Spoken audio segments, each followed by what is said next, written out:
Drashigs are cool.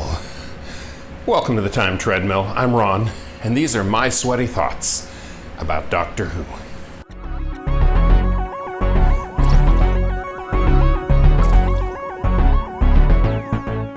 Carnival of Monsters is bar none my single favorite Third Doctor story, and it's no great surprise that it's written by Robert Holmes, who is, in my opinion, the best writer from the 1970s era of Doctor Who. It's just such a spectacularly good story with a clever premise perfectly executed. This is the first story in the Colour era in which the Doctor is traveling freely without the influence or help of the Time Lords.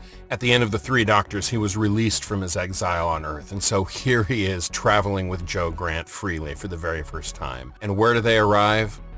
In the hold of a 1920s era ship that's legendary for having been lost at sea. Except that that's not really where they are. They're inside an alien amusement device that's a sort of miniaturized zoo in which none of the inhabitants know they're even inside a zoo. Each cell is in its own unique contained area and operating in a sort of a time loop. And so what you have in this story is this weird counterpoint between this 1920s era ship and then an alien world with bureaucratic alien functionaries contrasted with these traveling carnies with their scope, and the Doctor and Jo trapped inside, and the Doctor figures out pretty quickly what's going on. It's just such an interesting multi-layered story with so many things happening on so many different levels, and it all holds together beautifully. This is Robert Holmes just knocking it out of the park. A couple other interesting things about this story. First of all, just through pure random coincidence, several scenes in this story were actually filmed exactly 48 years ago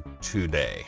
So that's a weirdly timey-wimey kind of thing. But aside from that, this story also features the first appearance of Ian Marter in the show. He will later be cast as Harry Sullivan in the Fourth Doctor era. But the interesting thing about Ian Marter is that he was originally the first choice to play Captain Mike Yates in Unit, but at the time he was offered the contract, he had already accepted a role elsewhere and couldn't take it. And so producer Barry Letts kind of kept him on the short list of actors to bring back as soon as he had an opportunity, and thus he was brought back for this story. And then ultimately, later on in a couple of years, when Tom Baker took over as the Doctor, he of course was brought back as Harry Sullivan. So it's kind of fun to see him here knowing what's coming down the road. Other than that, the big delight in this story are the Drashigs. These giant monsters are a combination of T-Rex, plesiosaur, and flatworm.